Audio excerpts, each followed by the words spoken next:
Well, Hans, here we sit in the post-election aftermath, and I don't know about you, but there's this sense of surrealness that it just hasn't fully sunk in yet. And we talked a lot about what might happen and how things might go in the election, and we did a lot of speculating and wondering in terms of what the deep state might actually do to prevent Trump's presidency. And as it turns out, it seems like the answer to that is they weren't able to accomplish the things that they were in 2020.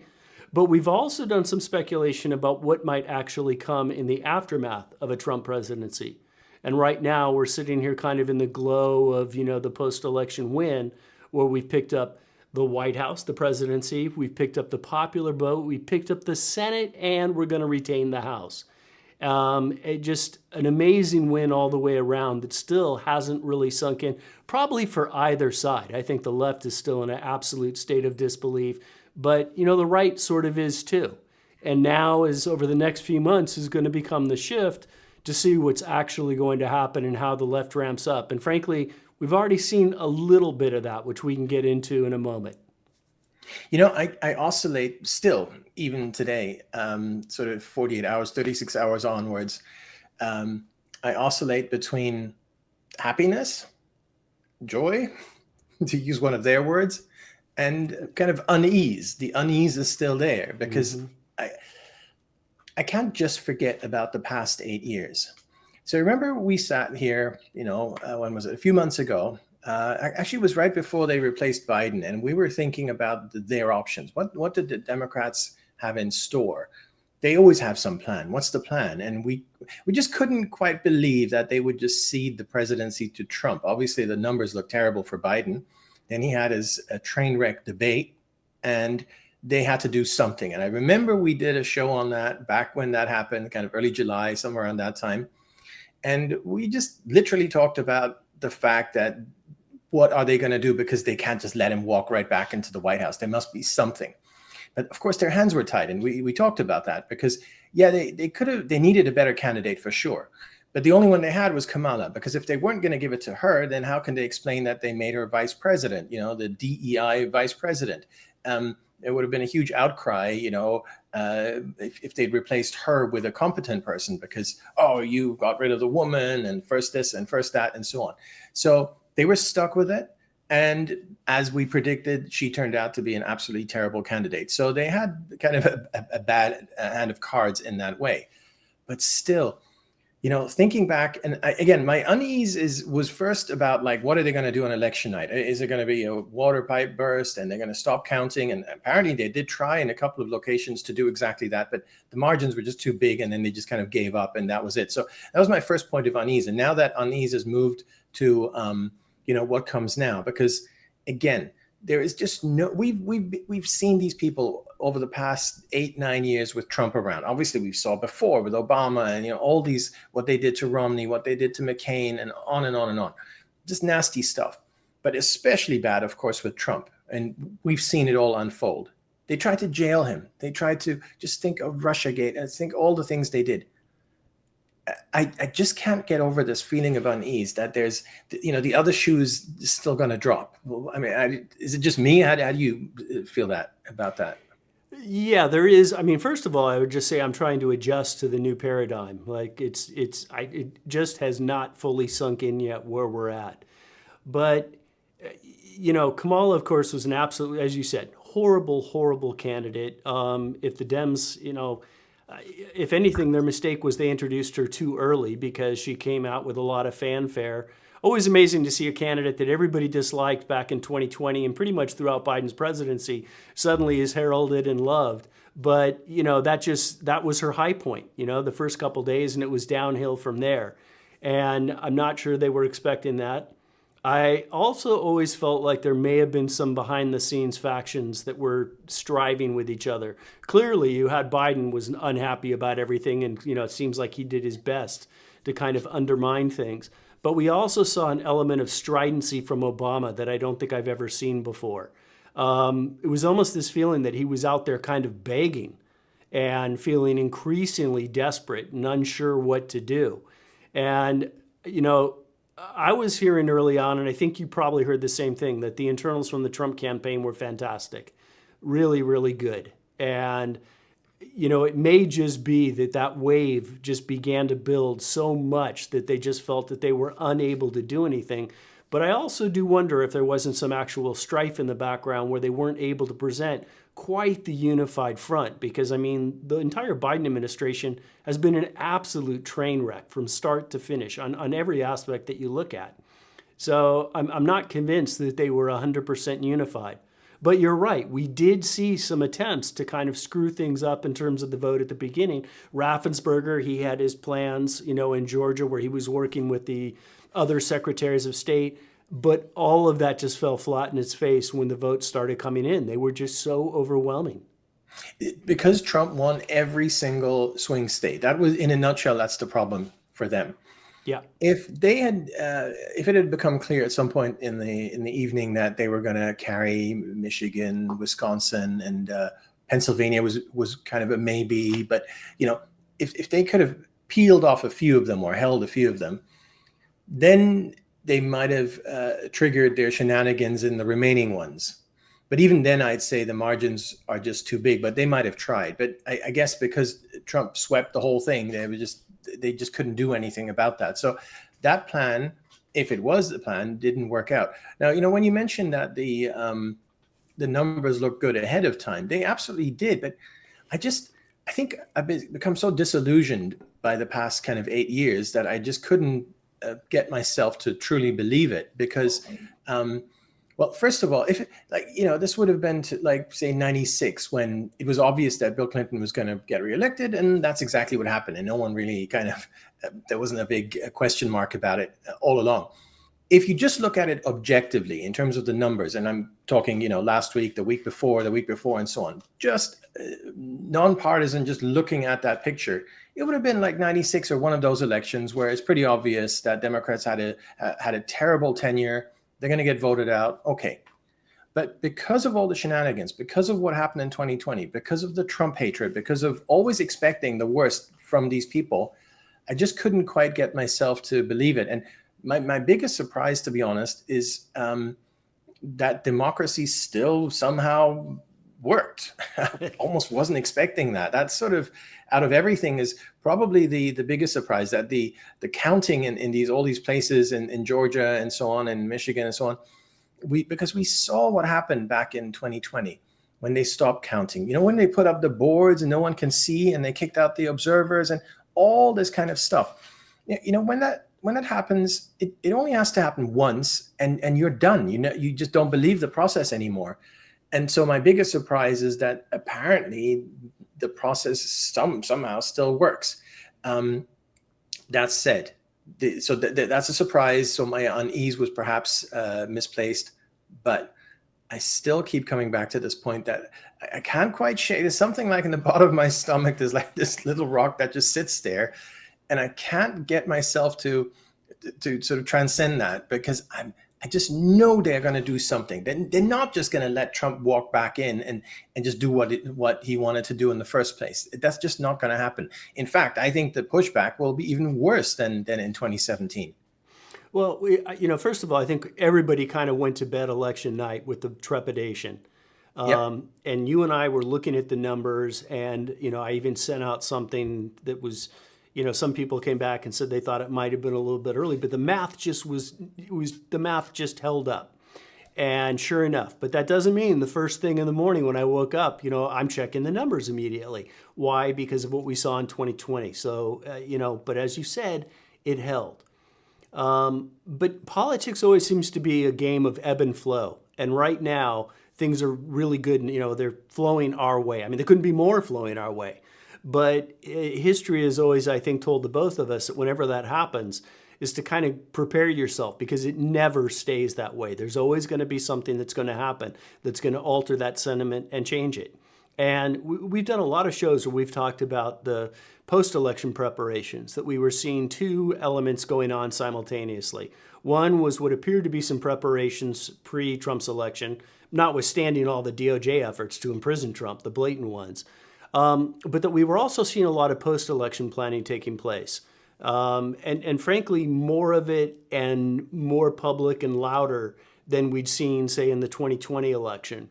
And that is very real. And one thing that I noticed right away, we've talked about Eisen a lot, and he's got his new group going, um, is that all of a sudden on election night, when it became clear that, barring something absolutely crazy, Trump had indeed won, and they all started sending out tweets, and it was kind of his subgroup. We referred to them as the public facing entities of Eisen's group, and they started out sending tweets, and all of them were using the word autocracy, which was the word that we kind of picked up on from his new venture.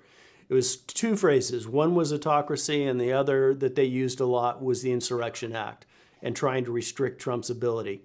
And Norm Eisen sent out a long tweet thread the following day, and the very first thing that he linked to was his playbook, his Color Revolution, the Democratic playbook, his Color Revolution manual. So, these guys are gearing up. Now, the question is, will they be effective, and how ready for is the Trump campaign for them? But we're already seeing them gear up. And they were all sending out tweets with that word autocracy, trying to pretend like they weren't in a little echo chamber together that, at least some people are already aware of. That's right. I think they had, just as they always do, and more so than in the past, because, well, it's Trump and they just can't have him, especially can't have him have a second term. By the way, I don't mean to digress for too much here, but talking about second term, there was that very, very interesting transcript that was released very recently. We wrote about it over on truthovernews.org. And in that transcript, that was a transcript of Obama talking to journalists, which had been handpicked. They were invited to the White House right before Obama left in January of 2017. And you know what he said? He said that, don't worry, one term of Trump is fine. It's just like a little workplace accident. We'll just get over it. Nothing bad's going to happen. And then after that, we're just going to go back to normal. The thing we cannot have, and this is Obama speaking, is two terms. And so for that reason, he said that in early 2017. So they knew all that all along, and they knew that that's what they needed to prevent. So I think they doubled down, obviously, in trying to prevent it. And then they had all these different layers. So the first layer was, of course, try and get it close enough at the polls so that they can do their shenanigans, the late night shutdown, the suitcases of ballots, on and on and on. Okay, that didn't work for the reasons we just looked at. The second one was the Mark Elias, their lawyer. All these post-election lawsuits and this and that and the other just cause a lot of havoc post-election. I think that's where they shifted to pretty quickly on election day, that's what they're going to do. And then it was such a blowout that isn't going to happen either. So, there's not going to be any sort of litigation and all that kind of stuff. So then we move into the third kind of defensive barrier here. And as you say, that's the sort of the Norm Eisen, and that's the let's try and hamstring Trump from day one, which, by the way, is exactly what they did in 2016. And we've talked about this on previous shows. They tried to hamstring him by saying he was only elected because of Putin. And that was the narrative. And so he was illegitimate. And then anything he tried to do in terms of foreign policy, oh, Putin, and you are, you're bought and paid for, and so on. And, he just ruined his presidency in so many ways. Then they tied him up with this Mueller thing. I mean, that was the headline news every single day for 2 years of Trump's presidency, maybe even 3, just nonstop every night. You just got bombarded with this stuff. And that's where we are now, that's what they're going to do. But as I kind of intimated earlier, it's going to be a lot more aggressive than it was with the whole Mueller and Russia and all the crap that they pulled in 2016, 17, 18, 19, and so on. And the reason why is because, well, what I said a few minutes ago, because as Obama said, one term we can kind of handle that. That's okay. The deep state can survive that. 2 terms it can't. So I expect some really, really bad stuff coming our way. And by the way, I think we're now at a level, this is going to be more than Eisen. I know we talked about Eisen a lot on this show and so on, but there's going to be more than him. It's going to be an all-out effort from various people. It's almost like as cunning as he is, they almost need a higher level general for this task. Well, first of all, they do, Podhoser's involved too, and I think he is Right. that higher level general. But I think also, though, what they weren't prepared for is the position that we are sort of pinching ourselves, where we found ourselves in.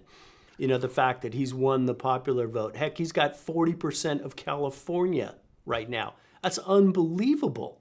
You know, he's always kind of, I think Trump's always had in the back of his head, I'm going to get California one day. Well, he's got 40% of it. That's unheard of. So it is a unique position that he actually, thank God. I mean, you know, we have the Senate, we have the House, we have the popular vote. He's got a mandate, and that is, you know, that it's the best possible position to be in. But I'm looking at right here. Somebody sent a tweet with the ACLU deputy director who, you know, was just on MSNBC saying we need you out in the streets. And that seems to be what we're seeing. If there was a common theme to everything, it's that the left is basically planning a color revolution. And I know we've said those words before, but that seems to be the most coherent response that we're seeing out of them. It's certainly very consistent. That, you know, but can they build that support with kind of the overwhelming, you know, the mandate that he's been given? I'm not sure that's as clear cut, but we know they're certainly going to try that. Right. That's the problem for them is, of course, that it was too clear cut. I mean, Trump swept all of the swing states, all of them. If it had been more of a mixed bag, yeah, that would have provided them kind of more fodder for their troops, you know, for lack of a better word, to go out there and cause havoc. I mean, we all saw the photos, the videos, and so on of all these places being boarded up ahead of the election, almost like, hey, we're going to have a big riot here. And it didn't materialize because the victory was just too clear.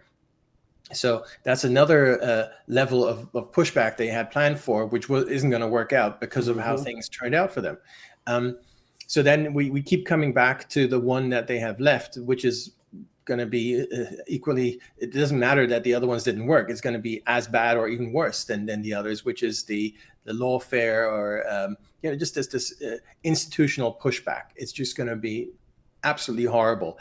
As I said, I think it's going to be worse than what we saw before, because they know this time Trump isn't going to make the same mistakes he had last time. Hopefully he's not going to surround himself with the same, you know, GOP types, you know, the establishment Republican types, the sellout types, and so on. I mean, I guess there might be some little hiccups, but along the way. But on the whole, I think he's learned his lesson. By the way, on that, I got to say, I said many times in the past few years that I doubted whether he had the self-control to pull this off. I mean, absolutely, he has the talent, he has the power of personality, he has all of those things. He has incredible persuasion power, on and on and on, great record, and so on.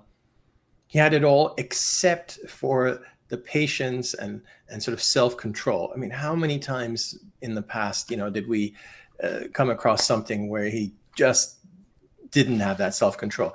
And I gotta say, I was amazed, but he really had the self-control. I think the first time I really noticed it was during that debate with Biden at the end of June. I'm sure I tweeted about it at the time because I was just amazed how much self-control he had.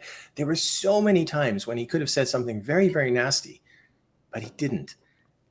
Remember that? He didn't sort of, it was very, as much as I sometimes actually saw a enjoy the clip of that nastiness. the other day, and he allowed himself to act almost befuddled, puzzled, just letting Biden expose himself rather than trying to take center stage there. Exactly. But, you know, you could see him sitting there or standing there watching Biden and so on, and didn't say, and didn't interrupt, didn't go in and call him a name or whatever. It was beautiful. I was like, oh my God, so if he can just keep going on this self-controlled kind of path, he'll be fine. And to my amazement, he did. And I think it's amazing. And of course, he completely deserves what happened.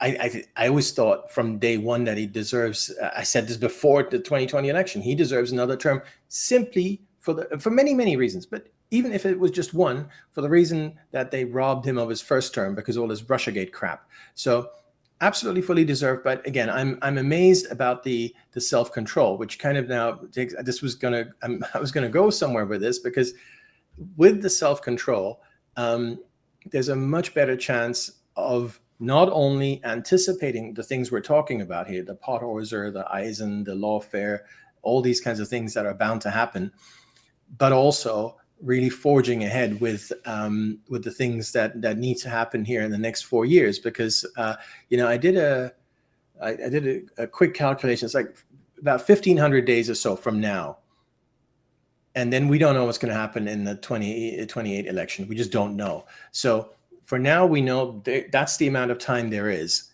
and it has to be utilized to the full extent, because as you mentioned a few minutes ago, politics is a bit of a seesaw. Things, sometimes it's good, sometimes it's bad, or whatever. When it's good, you gotta absolutely use your opportunity, and the no time for niceties. I would add that as well.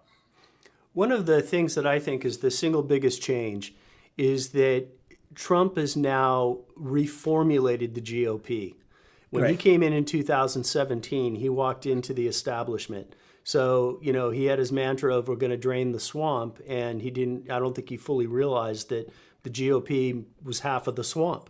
Right. And, that's different now. And McConnell is, exiting, and yeah, Barrasso or Cornyn or Thune, whoever comes in, they're going to be awful, but they're going to pretty much, I think, have to kind of fall in line, despite the fact that on their own merits, they're terrible. And we're just seeing the GOP being dragged into a new formation. I mean, who would have thought, 2 years ago that we'd be looking at Vance, who's just talk about overperforming and, really surprising to the upside. And you've got Elon. I mean, right there, that's incredible. The people that he surrounded himself with, it's entirely different. Even just in the last, I was talking about this with somebody the other day, just how quickly this has changed. It wasn't that long ago that Vivek was kind of the perceived number two, even though Vance had been named, because Vance was sort of an unknown and he was just being dumped on. He was kind of quiet. And it was sort of Vivek, and Vivek is now falling behind Vance and behind Musk, etc. There's just been this buildup around him of people that are coming from different areas that are just adding such strength. RFK, of course. And, the fact that there's been that kind of a shift and a broadening of the circle outside of the GOP boundaries that I think is really going to help him. He's walking into a completely different environment as far as the GOP goes. Hell, half the GOP was ready to impeach him, it seemed like, or, get rid of him into the first half of 2017. That's gone. I think Vivek will have to do a bit more to on the trust scale Yeah. to gain trust, because he did write that book, and it was, don't quote me, I think it was certainly after the 2020 election. I think it was 2022. And there's a chapter in that book where he absolutely rips Trump apart. I mean, if anyone who reads it will just go, wow. I mean, just absolutely horrific in terms of what he says about Trump there. And yeah, I'm kind of beginning to believe that he's kind of turned that corner, and he doesn't believe, for instance, about January 6th. It seems like Vivek bought into that whole narrative, Yeah, and he so bought on. into that narrative. I think it will just take time. Whereas with JD Vance, yeah, he also said some bad things about Trump back in 2015. But his kind of journey to kind of begin to understand that this is for real, and that this guy, yeah, he's had many different careers in his life, and he's loud and he's brash and whatever. But he's learned a new trick. As I said, he's got self-control now. But there's also, it's genuine. What he tried to do in his first term was very genuine. And I think JD Vance realized that much, much earlier. And so he kind of came on board much earlier. Elon probably came on board a similar time as Vivek did. The difference is that Elon didn't write a book chastising Trump. So there was kind of at least a neutral basis to start off with. So I think on that level, everyone is kind of at where they are now, and that might explain why Vivek is a bit lower in the pecking order.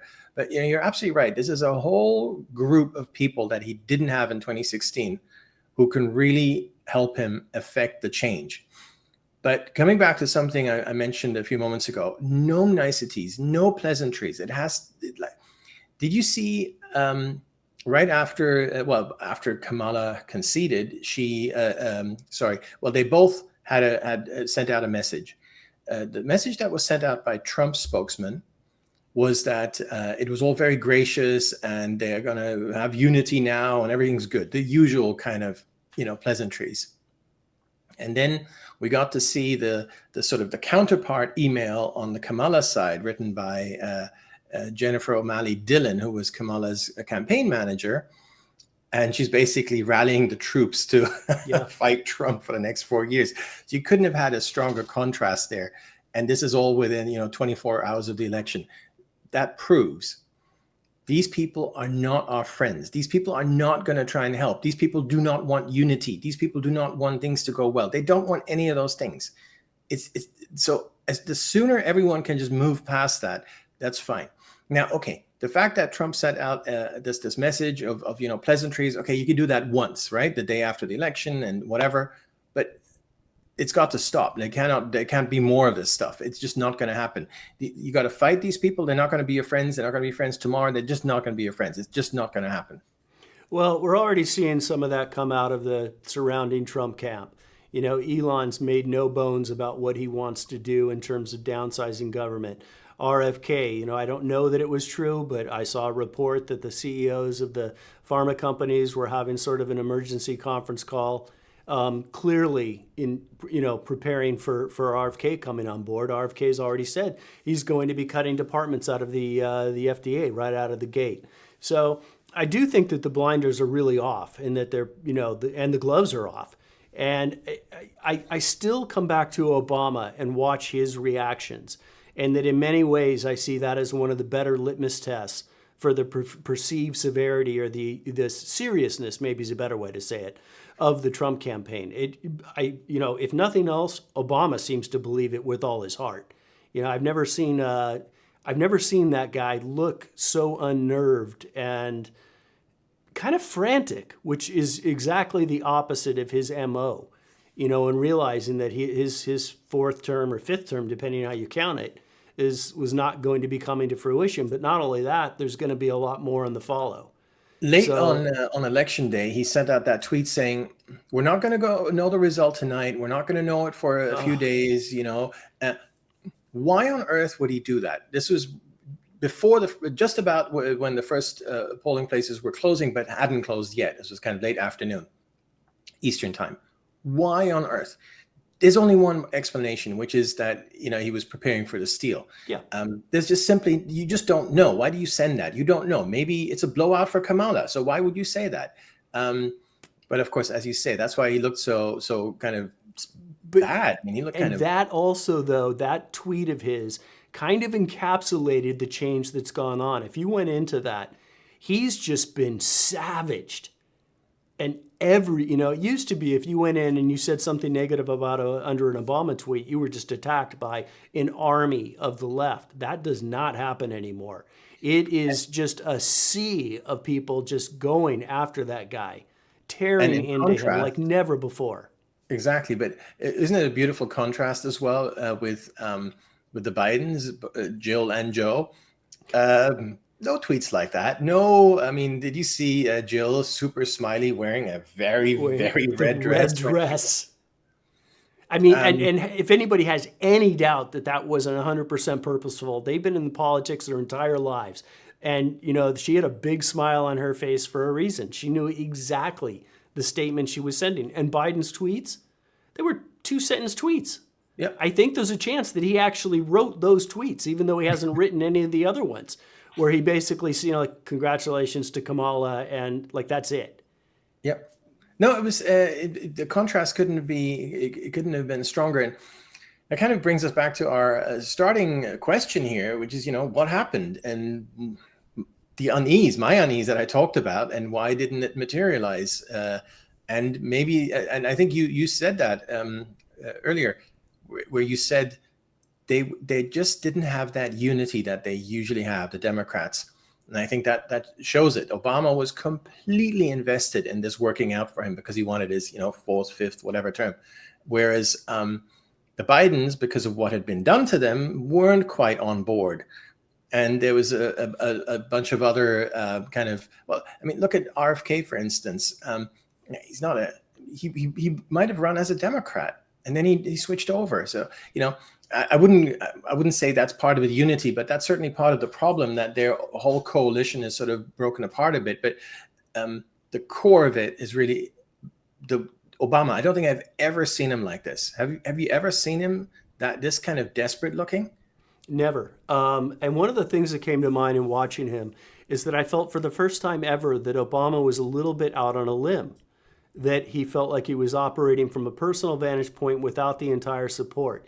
And that he recognized that he was maybe losing control of the DNC, that his kind of reign over it was ending. And, you know, that again, that he was operating more out on a limb. And I still come back and I wonder as well, given some of the things the Biden administration has done, you know, almost certainly at the direction of Obama, if it didn't go so far that it didn't cause some sort of an internal rupture that we're not seeing yet. And there's perhaps other factions that are at play in some of the, I'm thinking primarily of the intelligence community, you know, and I despise the intelligence community, but I still think there's a chance that there's some fissures there that we're not yet seeing that are taking place because of what's gone on. But clearly Right. this felt like more of a shambles than it did a well-oiled machine that was working. It seemed like they were responsive in every aspect that they were undertaking. Right. So many bad mistakes and choices, and Kamala, Waltz, the theme. They never had a theme. First it Everything was Kamala did joy, backfired. then it was Everything. Hitler, then it was joy again. Just everything went wrong. You're absolutely right. But it does seem like at least a big part of that is some disunity. They never quite found themselves on the same page. You know, all of the big wigs over with the Democrats. That all said, I do think we should sort of close it here again by going back to that's not going to last forever. They're going to rally around anti-Trump. That's a given, and they have a big ally. We talked a lot about Democrats. Now you've mentioned intelligence community. I think this is really, really important in this context, because what the glue that's going to pull them all together again is the fact that they don't want Trump to reform the government. They don't want Trump to downsize the government. They don't want Trump to just change things, what Trump wanted to do in the first place since 2015. And now there's an actual plan, there's an actual mandate, and it might actually happen. And they don't want that. So you have a huge coalition of, you know, deep state. I think I've mentioned this before. I'm not a huge fan of that word, but things like intelligence community, Democrats, media, bureaucracy, huge. You know, Virginia was so close this time that if George W. Bush had not expanded the federal bureaucracy by whatever it was, hundreds of thousands of people, who then all moved into the northern Virginia suburbs, Trump would have easily won Virginia this time around. And he would next time, or Vance or whoever's up next, if all these people are fired. So they're not going to want to get fired. And, you know, so that's the whole, soon people will, when this sort of the hangover is over, they're going to realize, okay, we got to stop this guy. And there's so many different interest groups. Pharma, you mentioned pharma. You get RFK going in there and causing some real reforms. They're not going to like that. So you have a lot of different people and groups that are going to come together to try and derail this. And there was a similar thing in 2016, 17, where you had disparate groups come together and try and derail, because their one common theme was, we can't let this guy Trump, do what he intends to do. But I just think that's going to happen again, but it's going to happen a lot stronger than what it happened before. So yes, it feels nice right now. It's a bit of a honeymoon period, all very nice, but we got to prepare for that. It's going to happen. Yeah, what I'd like to see, I want to see them move quickly and break things is Yeah. what I want to see. I want to see the establishment back on its heels. When everybody talks about from the left, we want to protect our democracy, what they're really saying is they want to protect the establishment. The democracy is the institutions.